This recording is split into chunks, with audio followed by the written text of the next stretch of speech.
Now, illustration 17. From the following statement of profit and loss account of Mukesh Limited, calculate gross profit ratio, net profit ratio. Statement of profit and loss, particulars amount, revenue from operation 5 lakhs, other income, income from investment 40,000, total revenue is 5 lakhs 40,000. Expenses, purchase of stock in trade 1,80,000, change in inventories 20,000, employee benefit expenses 30,000, other expenses 1,10,000, provision for tax 50,000, total expenses 3,90,000, profit for the year 1,50,000. சரி, இப்போ நம்ம some போடலாம். இது என்னது illustration 17. Question கையில் வச்சுங்க எப்பவுமே, இல்லை சம் போது ரொம்ப கஷ்டமாக இருக்கும் நமக்கு. So you must have a question with you. First of all, you have to find out the gross profit ratio. So, gross profit ratio. What is the formula for finding gross profit ratio? Gross profit divided by revenue from operation into 100. So, gross profit divided by revenue from operation into 100. This is the formula for finding gross profit ratio. உங்கள் கொஸ்டினில் cross ப்ராஃபிட்னு எங்கேயுமே இல்லை, ஆனால் revenue from operations அப்படிங்கிறது ஒரு 5 lakhs இருக்குது பார்த்தீங்களா. சரி, அப்போ ரெவென்யூ ஃப்ரம் ஆப்ரேஷன் நமக்கு தெரியும், என்ன தெரியாது, கிராஸ் ப்ராஃபிட் தெரியாது. ஸோ நம்ம என்ன பண்ணணும், கிராஸ் ப்ராஃபிட் கண்டுபிடிக்கணும். இந்த கிராஸ் ப்ராஃபிட் கண்டுபிடிக்கிறதுக்கு நமக்கு ஒரு ஃபார்முலா இருக்குது. என்னென்னு பார்த்தீங்கன்னா, gross profit is equal to revenue from operation minus cost of revenue from operation. சரிலாமா, gross profit is equal to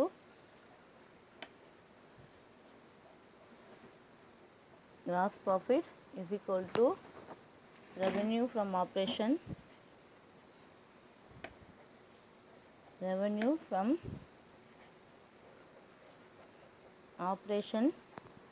minus cost of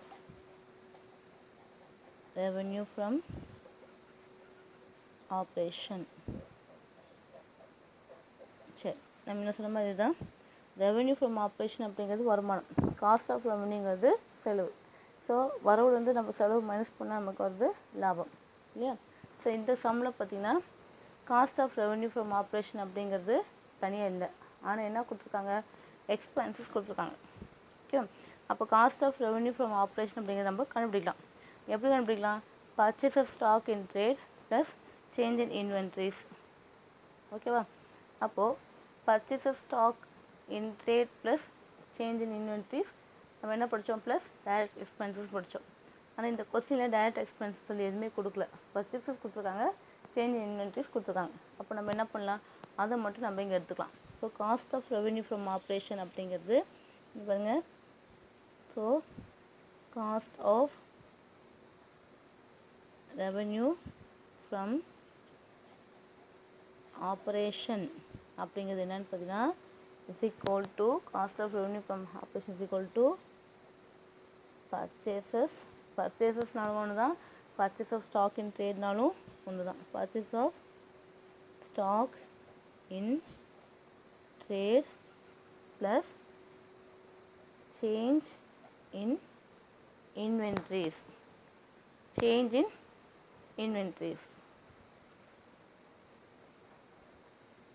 plus direct expenses.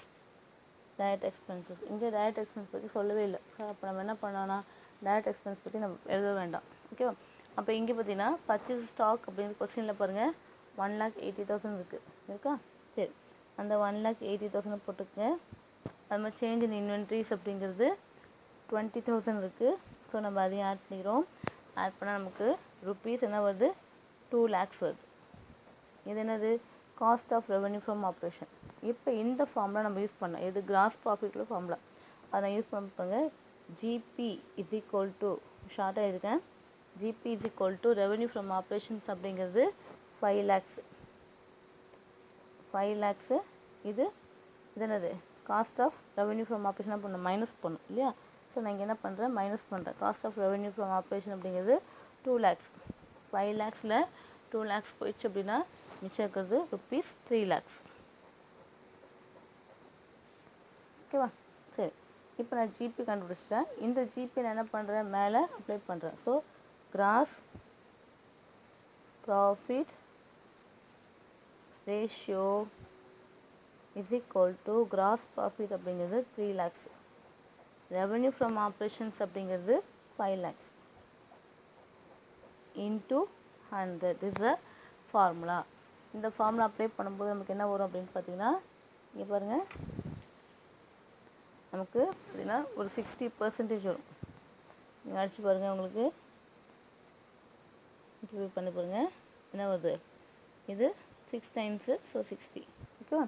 So 60 is the 60% is the gross profit ratio.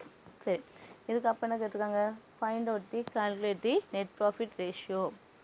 Net profit ratio formula என்ன, net profit after tax divide by revenue from operation into 100. Okay.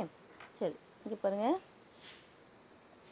Net profit is equal to formula என்ன, net profit after tax divided by revenue from operation into 100. இந்த சம்மில் net profit after tax அப்படிங்கிறது என்ன அப்படின்னு பார்த்தீங்கன்னா, நம்மளோட profit for the இயர்னு கொடுத்துருக்காங்க இல்லையா. கொஸ்டினில் பாருங்கள், ப்ராஃபிட் ஃபார் த இயர்னு கொடுத்துருப்பாங்க பாருங்கள். லாஸ்ட்டாக ப்ராஃபிட் ஃபார் த இயர் 1,50,000 இருக்கா, இதுதான் நம்மளோட நெட் ப்ராஃபிட். ஓகேவா. ஸோ நான் என்ன பண்ணுறீங்க, அந்த நெட் ப்ராஃபிட்டோட 1,50,000 நான் இங்கே போட்டுட்டேன். அதே மாதிரி ரெவன்யூ ஃப்ரம் ஆப்ரேஷன்ஸ் அப்படிங்கிறது 5 lakhs கொஸ்டினில் இருக்குது பாருங்கள், இன்ட்டு 100. ஓகேவா. இது போடும்போது நமக்கு ஆன்சர் வரும் பார்த்தீங்கன்னா 30. உங்களுக்கு எப்படி ஈஸியாக இருக்கோ நீங்கள் அந்த மாதிரி சைக் அவுட் பண்ணலாம். ஓகே. 3 times 0, so 30%. 30%. அப்போ நமக்கு ஜிபி என்ன வந்துச்சு, கிராஸ் ப்ராஃபிட்